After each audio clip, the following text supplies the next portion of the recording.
എല്ലാ സഹോദരങ്ങൾക്കും നമ്മുടെ യൂട്യൂബ് ചാനലിലേക്ക് സ്വാഗതം. അപ്പോൾ ഇന്ന് എന്താണെന്ന് വെച്ചാൽ നമ്മുടെ ഏത് കാര്യം വന്നാലും അതിനെതിരെ വളരെ ശക്തമായിട്ട് പ്രതികരിക്കേണ്ടതാണെങ്കിൽ പ്രതികരിക്കുന്ന ഒരു നടനാണ് നടനും നമ്മുടെ അത്യാവശ്യം ജനങ്ങൾക്ക് വേണ്ട സേവനങ്ങളും കാര്യങ്ങളും ഒക്കെ ചെയ്യുന്ന ഒരാളാണ് നമ്മുടെ സന്തോഷ് പണ്ഡിറ്റ് ജി. എനിക്ക് അദ്ദേഹത്തോട് വലിയ ബഹുമാനവും സ്നേഹവും ഒക്കെ തന്നെയാണ്. അപ്പോൾ പണ്ഡിറ്റ് ജിയുടേതായിട്ടുള്ള ചില അഭിപ്രായങ്ങളൊക്കെ ഇപ്പോൾ പറഞ്ഞിട്ടുണ്ട്. അപ്പോൾ നിങ്ങൾ വിചാരിക്കും എന്തിനെ പറ്റിയാണ് എന്നിങ്ങനെ വിചാരിക്കും. അത് എന്തിനെ പറ്റിയാണെന്ന് ഇപ്പോൾ കാണിച്ചു തരാം കേട്ടോ. നമ്മുടെ പണ്ഡിറ്റ്ജിക്ക് പറയാനുള്ള കാര്യങ്ങൾ എന്താണെന്ന് നിങ്ങളൊന്ന് കേട്ടിട്ട് വാ. നമസ്കാരം, സന്തോഷ് പണ്ഡിറ്റ് ഷോയിലെ സ്വാഗതം. ഇന്ന് നമ്മൾ ഡിസ്കസ് ചെയ്ത് ഈ ബോബി ടെക്നോളജി അതേപോലെ അനിൽ റോഷി തമ്മിലുള്ള ഒരു ചെറിയൊരു ഇഷ്യൂ, അതിന്മേലുള്ള ഒരു ചർച്ചയാണ്. ഇത് കാണുന്ന അല്ലെങ്കിൽ ഇവരുടെ ഈ ഇഷ്യൂ കാണുന്ന ആളുകൾ കരുതും, ഇപ്പൊ ജനറലി പലരും കരുതുന്നത് മണി പവറിന് മുന്നിൽ മണി പവർ വീണോ എന്നൊക്കെയായിരിക്കും ആളുകൾ ചിന്തിക്കുക. പക്ഷെ അത് ശരിക്കും അങ്ങനെയാണോ എന്നുള്ളതാണ് ഞാൻ പറയുന്നത്. ഈ വിഷയം തുടങ്ങിയ അന്ന് മുതൽ ഇന്ന് വരെ ഒരുപാട് പേര് എന്നെ വിളിച്ച് നിങ്ങളൊരു അഭിപ്രായം പറയുന്നു എന്നോട് പറയുന്നുണ്ട്. എനിക്കാണെങ്കിൽ ഈ വിഷയത്തിൽ 5 സെന്റ് വരൂല്ല. നമ്മളൊരു വിഷയത്തെ കുറിച്ച് പറയുമ്പോൾ അത് ഡീറ്റെയിലായിട്ട് പഠിക്കുന്നതാണെന്ന് പറയാം. ഞാൻ മനസ്സിലാക്കിയെടുത്തോളം ഈ വിഷയത്തിൽ 3 കക്ഷികളാണുള്ളത്. ഒന്ന് പ്രമുഖ നടി, ഒന്ന് പ്രമുഖ പോലീസ്, ഒന്ന് ഈ കമന്റ്സ് ഇടുന്ന ആള്. അപ്പോ അവരുടെ കാര്യത്തിലേക്ക് വരാൻ നമുക്ക് ആദ്യം തന്നെ കമന്റ്സ് ഇടുന്ന പ്രമുഖരല്ലാത്ത ആളുകളെ സംസാരിക്കാം. സോഷ്യൽ മീഡിയ എന്ന് പറയുന്ന വാക്കിന്റെ അർത്ഥം എന്ത് തോന്നിയാസും എഴുതി വെക്കാനുള്ള മീഡിയ എന്നല്ല. എല്ലാ കമന്റ്സ് ഇടുന്ന ആളുകളൊന്നും മനസ്സിലാക്കുന്നത് നല്ലതാണ്. കാരണം കമന്റ്സ് ഇടുക എന്ന് പറയുന്നത് നമുക്കൊരു വിഷയത്തിലുള്ള നമ്മുടെ അഭിപ്രായം പറയാന്നുള്ളതാണ്. അതുകൊണ്ട് കുറച്ചുകൂടെ മാന്യമായ രീതിയിൽ നമുക്ക് ഇതെല്ലാം പറയാം. അതേസമയം ചില സമയത്ത് മനുഷ്യന്മാരാണ് നമ്മുടെയൊക്കെ കൺട്രോൾ ആൾക്കാരും ഉപദേശം വിളിച്ചു കഴിഞ്ഞാൽ നല്ല വാക്കുകൾ പറയുന്നത് നമുക്ക് എല്ലാവർക്കും ഉണ്ടാവും. ഇപ്പൊ എല്ലാവരും റെസ്പെക്ട് ചെയ്ത് സംസാരിക്കണം നമുക്കുണ്ടാവും. പക്ഷേ നമ്മളുമായ രീതി ചെയ്യുന്ന ഒരു മനുഷ്യന് അല്ലെങ്കിൽ ഒരു വ്യക്തിക്ക് യാതൊരു ക്വാളിറ്റിയും ഇല്ലാത്ത വ്യക്തി അവർ വളരെ മോശമായ വാക്കുകളാണ് പറയുന്നത്. നമ്മൾ മാത്രം വളരെ മഹാന്മാരായി നല്ല വാക്കുകളെ പറയാവൂ എന്ന് പറഞ്ഞ റെസ്പെക്ട് നമുക്ക് കൺട്രോൾ കിട്ടണമെന്നില്ല. പരമാവധി നമ്മൾ സംസാരിച്ച് ശ്രമിക്കുമെങ്കിലും നമ്മളുമായി ഡീൽ ചെയ്യുന്നവരെ ഒരു സംസ്കാരവും ഇല്ലെങ്കിൽ ചിലപ്പോൾ നമ്മളെ പരിധി വിടും. ഇതുപോലെ നമ്മൾ കാണുന്ന വീഡിയോസ് ആയാലും അതിലെ അല്ലെങ്കിൽ നമ്മൾ കാണുന്ന പോസ്റ്റുകളെല്ലാം കാണുമ്പോൾ ഒരു പരിധി വിട്ട മോറായിട്ട് തോന്നുമ്പോൾ ചിലപ്പോൾ നമ്മൾ കുറച്ച് മോശം വാക്കുകളൊക്കെ പറയും. അതുകൊണ്ട് പരമാവധി ശ്രദ്ധിക്കാന്നുള്ളതേ ഉള്ളൂ. പക്ഷേ ചില സിറ്റുവേഷൻ ഉണ്ട്. ഇപ്പൊ നമ്മളെ കുറിച്ചോ അല്ലെങ്കിൽ നമ്മുടെ കുടുംബത്തെ കുറിച്ചോ വളരെ മോശമായിട്ട് ഒരാളുടെ വീഡിയോയോ പോസ്റ്റോ വരുമ്പോൾ ചിലപ്പോൾ നമ്മൾ അവന്റെ നന്ദിക്ക് വിളിച്ചു വരും, ചിലപ്പോൾ നമ്മൾ വളരെ മോശമായ വാക്കുകൾ ഉപയോഗിച്ചു വരും. അത് ഇനിയിപ്പോ അതൊരു കേസായിട്ട് പോവുകയാണെങ്കിൽ അതൊക്കെ ഒരു സൈബർ ബുള്ളിങ്ങിന്റെ ഭാഗമായിട്ടൊക്കെ വരികയാണെങ്കിലും ഒരു ജഡ്ജി ചോദിക്കുകയാണ് നിങ്ങൾ എന്തുകൊണ്ട് ഇങ്ങനെ മോശം വാക്കുകൾ ഉപയോഗിച്ചു എന്ന് പറയുമ്പോൾ നമുക്ക് പറയാം ചേട്ടാ അദ്ദേഹം ഞാൻ പറയേണ്ട സാഹചര്യങ്ങൾ നിങ്ങൾ പഠിക്കണം എന്ന് പറയുമ്പോൾ ജഡ്ജിക്ക് അതിന് തൊട്ട് മുമ്പ് എന്താണ് സംഭവിച്ചത് മനസ്സിലാവും. ഞാൻ പ്രതികരിക്കുന്ന എക്സാമ്പിൾ, നമ്മൾ നമ്മുടെ ഒരു ഭാര്യയുമായിട്ട് നമ്മളൊരു പോകുന്നു, അവിടെ ഒരു അടിപിടി ഉണ്ടാവുകയും നമ്മൾ ഒരുത്തന്നെ തല്ലി എന്ന് പറഞ്ഞ് അവൻ കേസ് പോയി നമ്മൾ കോടതിയിൽ എത്തിച്ചു. ഇവരെ തല്ലിയല്ലേ എന്നോട് പറയണം. ചേട്ടാ ഒരു കാര്യം മനസ്സിലാക്കണം, ഞാനും എന്റെ ഭാര്യയുമായി വളരെ സമാധാനപരമായി വെജിറ്റബിൾസ് വാങ്ങാൻ പോകുമ്പോൾ 3-4 ഗുണ്ടകൾ വരുന്നു. അവർ ഭാര്യയെ പിടിച്ചു വലിക്കുന്നു. ഞാൻ എന്ത് ചെയ്യും? ഞാൻ അവരെ 2 കൊടുത്തു, ഭാര്യയെ രക്ഷിച്ചു. ഇത് നിങ്ങൾ വിചാരിച്ചപ്പോ കോടതി വരും. അങ്ങനെ ഒരു സംഭവം ഉണ്ടായി. നിങ്ങൾ ഉടനെ പോലീസ് സ്റ്റേഷനിൽ ചെല്ലണം, FIR ഇടണം. ആ ഗുണ്ടയുടെ പേരും കാണും, ആധാർ കാർഡും പാൻ കാർഡും കൊടുക്കണം എന്ന് അങ്ങനെ പറയും. ഞങ്ങൾ വിചാരിക്കുന്നു ഒരു റീസണബിൾ സമയത്ത് എങ്ങനെ ആക്ട് ചെയ്തു എന്നതാണ് പ്രധാനമായിട്ടൊരു കോടതിയുടെ പെർസെപ്ഷൻ. മറ്റൊരു ഭാഷയിൽ പറഞ്ഞാൽ ഒരു ക്രിമിനൽ ആണെന്ന് കോടതി കണ്ടെത്തുന്നത് അയാളിലെ മെൻഷറിയ ക്രിമിനൽസ് മൈൻഡ് ഉണ്ടോ നോക്കിയിട്ടാണ്. അതായത് അദ്ദേഹം ഒരിക്കലും ഒരു വെജിറ്റബിൾസ് വാങ്ങാൻ പോകുന്നത് ഇയാളെ എങ്ങനെ തല്ലണം നിർത്തിയിട്ടല്ല. ഇത് മനസ്സിലാക്കാനുള്ള ഒരു സാമാന്യമായ ഒരു ബോധം എല്ലാവർക്കും ഉണ്ട്, ലോകത്താർക്കും. അപ്പോൾ അത് തെറ്റാന്ന് പറയില്ല. നമ്മുടെ വീട്ടിൽ ഒരു കള്ളം വരുന്നു അല്ലെങ്കിൽ നമുക്കൊരു സിറ്റുവേഷൻ വരും, നമ്മൾ അവരെ കത്തിയുടെ ഇട്ട് കുത്തി. അപ്പൊ ആ കള്ളം ചെന്നിട്ട് ഇന്നെ കത്തിയെന്ന് കുത്തിയേ എന്ന് പറയുകയാണെങ്കിൽ കോടതി ചോദിക്കും നിങ്ങൾ എന്തിനാണ് ഈ രാത്രി 2 മണിക്കൂർ മനുഷ്യന്റെ വീട്ടിൽ, നിങ്ങൾ എന്തിനാണ് അയാളുടെ വാതിൽ തിരിച്ചു കൊടുത്തതിന് തെളിവുണ്ട്, നിങ്ങൾ എന്തിനാ അദ്ദേഹത്തിന്റെ വാതിൽ അടിച്ചു പൊളിച്ചു എന്നെല്ലാം ചോദിക്കുമ്പോൾ കള്ളന് പപ്പ പേടിക്കേണ്ടി വരും. സെൽഫ് ഡിഫൻസ് ഏതൊരാൾക്കും ഉള്ളതാണ്. അതുകൊണ്ട് ഒരു പരിധി വിട്ടാൽ ഏതൊരു മനുഷ്യനും ഏതെങ്കിലും രീതിയിൽ റിയാക്ട് വരും, അത് സ്വാഭാവികം. പക്ഷെ അതുപോലെയല്ല ഒരു പ്രമുഖ നടിയുടെ ഡ്രസ്സ് കണ്ടിട്ടോ അല്ലെങ്കിൽ ഒരു പ്രമുഖ നടനെതിരെയോ അല്ലെങ്കിൽ നമ്മുടെ ഫാൻ ഫൈറ്റിന്റെ ഭാഗമായോ ഒരാളെ വളരെ മോശമായ വാക്കുകൾ ഉപയോഗിക്കുന്നത് ഒരിക്കലും നിങ്ങൾക്ക് അംഗീകരിക്കാൻ പറ്റില്ല. നിങ്ങൾ അതിനുള്ള കേസ് വന്നു കഴിഞ്ഞാൽ നിങ്ങൾ പെടും, അത് ഉറപ്പാണ്. അപ്പൊ ഇനി നമ്മൾ നേരത്തെ പറഞ്ഞ പോയിന്റിലേക്ക്, ഹണി പവറിന്റെ മുന്നിൽ മണി പവർ വീണോ എന്ന വിഷയത്തിലേക്ക് ഇനി നമ്മൾ ഈ പ്രമുഖ ഞാൻ മനസ്സിലാക്കുന്നത് അദ്ദേഹം ഒരു തമാശ എന്ന രീതിയിൽ ചില ഡബിൾ മീനിങ് പറയുകയും അത് അദ്ദേഹത്തിന്റെ കൂട്ടുകാരായാലും അദ്ദേഹത്തിന്റെ ആ മാനസികാവസ്ഥയുള്ള ആളുകളും അത് രസിക്കുകയും ചെയ്തിട്ടുണ്ട്. ഞാൻ തോന്നുന്നു അദ്ദേഹമായിട്ടുള്ള മുൻകാല ഈ ഒരു പൊതുവിൽ ആളുകൾ മനസ്സിലാക്കുന്ന ഒരു പരിപാടി കുന്തി ദേവി എന്ന് വിളിച്ചു എന്നതാണ് ആളുകൾ മനസ്സിലാക്കുന്നത്. പക്ഷെ അതിന് മുൻകാലങ്ങളിലും ഉള്ള പല അദ്ദേഹത്തിന്റെ പല ഇന്റർവ്യൂസുകളിൽ എല്ലാം നമുക്ക് നോക്കില്ല അതിൽ മനസ്സിലാവും അദ്ദേഹം അതിലൊരു ഓരോരുത്തർ തമാശ കണ്ടെത്തുന്ന ഒരു രീതിയുണ്ട്. അപ്പൊ അദ്ദേഹത്തിന്റെ ഒരു തമാശ രീതിയാണ് ഇങ്ങനെയുള്ള ഒരു ചെറിയ പരസ്യം.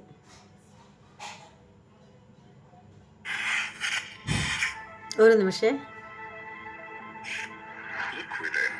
കണ്ടെത്തുന്ന ഒരു രീതിയുണ്ട്. അപ്പൊ അദ്ദേഹത്തിന്റെ ഒരു തമാശ രീതിയാണ് ഇങ്ങനെയുള്ള ഒരു ചെറിയ ഉണ്ട്.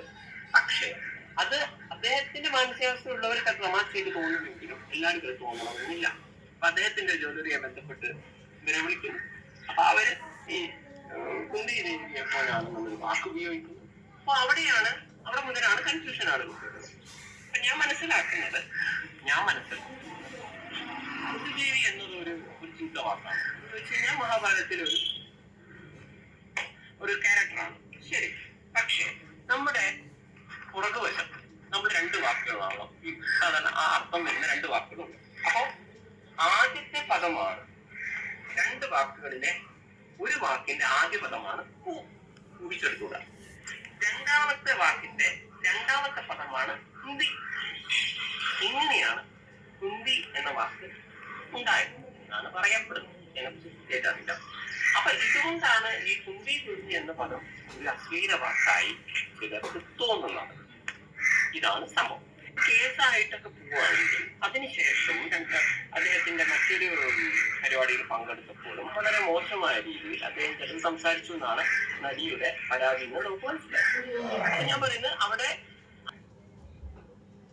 ആണോ അദ്ദേഹം തമാശയായിട്ട് പറഞ്ഞാണോ എന്നാണെങ്കിലും നമ്മളിപ്പോ എന്ന നിയമപ്രകാരം നമ്മൾ ജീവിക്കുകയും ചെയ്യണം, മറ്റുള്ളവർ ജീവിക്കാൻ അനുവദിക്കുകയും വേണം. അപ്പൊ വേറെ ആൾക്ക് ഒരു തമാശ എൻജോയ് ചെയ്യാൻ പറ്റുന്നില്ല, അത് നിർത്തിയാൽ മതിയാണ്.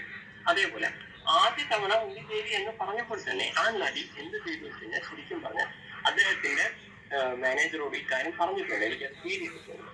അല്ലാതെ ഞാനത് എൻജോയ് ചെയ്തതൊന്നല്ല, എനിക്ക് പെട്ടെന്ന് അവിടെ റിയാക്ട് ചെയ്യാൻ പറ്റാതിരുന്നാണ്, എനിക്ക് വിഷമമുണ്ട് എന്ന് പറഞ്ഞപ്പോൾ സാധാരണഗതിയിൽ ഞാൻ മനസ്സിലാക്കുന്നു അദ്ദേഹത്തിന് ചിലപ്പോൾ മാനേജർ അദ്ദേഹത്തോട് ഇക്കാര്യം പറഞ്ഞത് എനിക്ക് അറിയില്ലട്ടോ, പക്ഷെ അവർ പറഞ്ഞതാണ് അവരെ ഈ പരാതി എന്ന് കേൾക്കുന്നത്. അപ്പൊ മാനേജർ അവരോട് പറഞ്ഞിട്ടുണ്ടെങ്കിൽ വേണമെങ്കിൽ അദ്ദേഹത്തിന് വേണമെങ്കിൽ ജസ്റ്റ് ഒരു ഫോൺ കോൾ ചെയ്താൽ മതി. ഇപ്പൊ നടിയെ വിളിച്ചാൽ സോറി ഞാൻ അങ്ങനെ വിചാരിച്ചു പറഞ്ഞതൊക്കെ ഞാനൊരു ഓണത്തിനൊക്കെ പറഞ്ഞാണ്, സോറി അതൊന്ന് മനസ്സിൽ വെച്ചേക്കല്ലേ എന്ന് പറഞ്ഞിരുന്നെങ്കിൽ ഇന്ന് ഈ ഒരു കേസിലേക്ക് എത്തുമായിരുന്നില്ല. പക്ഷെ അദ്ദേഹത്തിന്റെ പി ആർ കൃത്യമായിട്ട് അദ്ദേഹത്തെ അറിയിച്ചിട്ടുണ്ടോ എന്ന് ചോദിച്ചാൽ എനിക്ക് അറിയില്ല. അതിനെക്കുറിച്ച് നമുക്ക് ഞാൻ പറഞ്ഞ വളരെ ഡീറ്റെയിലേക്ക് ഞാൻ പോയിട്ടില്ല. ഇതാണൊന്ന്. അപ്പോ ഇതിന് ശേഷമുള്ള ഒരു പരിപാടിയിലും ഇത് ആവർത്തിക്കപ്പെട്ടു.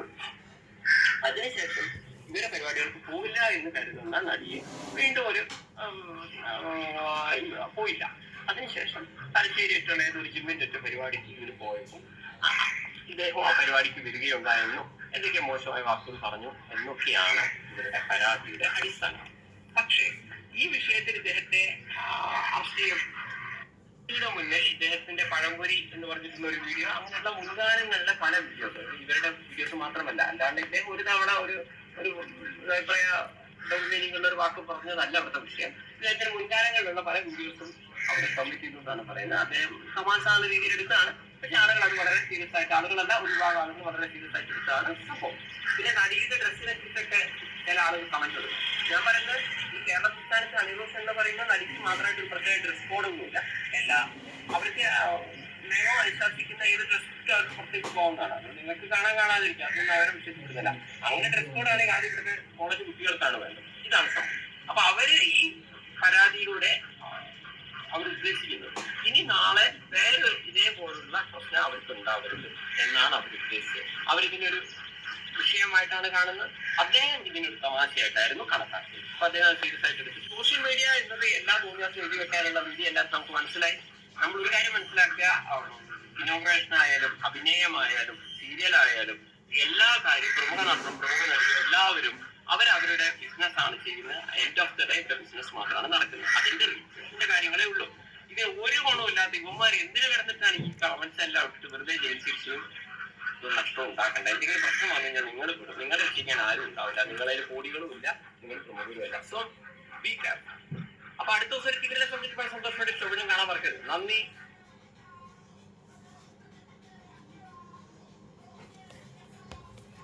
ഇദ്ദേഹം പറഞ്ഞ കുറേ കാര്യങ്ങളോടൊക്കെ നമുക്ക് യോജിപ്പുള്ളത് തന്നെയാണ്, കുറേ കാര്യങ്ങളൊക്കെ. അതായത് ഈ കമൻ്റ് ഇട്ടവരെ പറ്റി പറഞ്ഞതൊക്കെ വളരെ കറക്റ്റാണ്. വെറുതെ കിടന്ന് നമ്മളുടെ എനർജിയൊക്കെ എടുത്തിട്ട്, നമ്മളുടെ ടെൻഷനൊക്കെ എടുത്തിട്ട് നമ്മൾ കമൻ്റാക്കി ഇടുമ്പോൾ നമ്മൾ ജയിലിലേക്ക് പോകേണ്ടി വന്നാൽ അതിൻ്റെ ബുദ്ധിമുട്ട് നമ്മുടെ ഫാമിലിക്ക് തന്നെയാണ്. നമ്മുടെ മക്കൾക്കും ഭാര്യ ഉണ്ടെങ്കിൽ ഭാര്യയ്ക്കും കുട്ടികൾക്കും കുടുംബത്തിനും മാത്രമാണ് അതിൻ്റെ ആ ഒരു ബുദ്ധിമുട്ടൊക്കെ വരുന്നത്. അത് ആണുങ്ങൾ ചെയ്താലും പെണ്ണുങ്ങൾ ചെയ്താലും അവരവരുടെ ഭാവിയെയും ഫാമിലിയെയും മാത്രമേ അത് ബാധിക്കത്തുള്ളൂ. അല്ലാതെ മറ്റാർക്കും അതുകൊണ്ട് വേറെ ഒരു പ്രയോജനം ഒരു ബുദ്ധിമുട്ടും ഉണ്ടാവില്ല. അപ്പോൾ എന്ന് വെച്ചാൽ കമൻ്റ് ഇടുന്നവരൊന്ന് സൂക്ഷിക്കുക. അതുപോലെ തന്നെ പക്ഷേ ഈ ഒരു കാര്യത്തിൽ, വസ്ത്രധാരണത്തിൻ്റെ കാര്യത്തിലെന്ന് പറഞ്ഞാൽ അവരവരുടെ ഇഷ്ടം, അവരവരുടെ വ്യക്തിപരമായിട്ടുള്ള കാര്യം തന്നെയാണ് വസ്ത്രം ധരിക്കുന്നത്. പക്ഷേ എന്ന് കരുതിയിട്ട് ഇവരുടെ വസ്ത്രധാരണത്തോട് കുറച്ചുകൂടെയൊക്കെ നീതി പുലർത്താമെന്ന് എനിക്ക് തോന്നുന്നു. കാര്യം എന്തെന്ന് വെച്ചാൽ ഉദ്ഘാടന സ്ഥലത്തൊക്കെ ഒരുപാട് ആളുകൾ വരുന്നതാണ്. അപ്പോൾ ആ ഒരു സമയത്ത് മനഃപൂർവ്വം അറിഞ്ഞുകൊണ്ട് തന്നെ ആവണം അത്തരത്തിലുള്ള വസ്ത്രം ഇട്ടത്. കാരണം ഇപ്പോൾ കോടതിയിൽ പോയതിൻ്റെ ഒരു വീഡിയോ നമ്മൾ കണ്ടിട്ടുണ്ടായിരുന്നു. വളരെ മാന്യമായ നല്ല രീതിയിലുള്ള വസ്ത്രം ധരിച്ചാണ് അവർ പോയിരിക്കുന്നത്. അപ്പോൾ രണ്ട് രീതിയിലും അറിയാലോ വസ്ത്രത്തിൻ്റെ കാര്യം. അപ്പോൾ പിന്നെ അതുപോലെ ഒരു വസ്ത്രം ധരിച്ച് എന്തായാലും കോടതിയിലേക്ക് പോകാൻ പറ്റില്ല എന്ന് അവർക്ക് നന്നായിട്ട് അറിയാം. എന്തായാലും ഇപ്പോൾ അതിൻ്റെ പേരിൽ രാഹുൽ ഈശ്വറിനെതിരെയും പരാതി പോയിട്ടുണ്ടെന്നാണ് അറിയാൻ സാധിക്കുന്നത്. എന്ത് തന്നെയായാലും ഇരുട്ട് കൊണ്ട് എത്ര നാൾ ഓട്ടയടക്കാൻ പറ്റും എന്നാണ് എനിക്ക് ഇവരോട് ചോദിക്കാനുള്ളത്.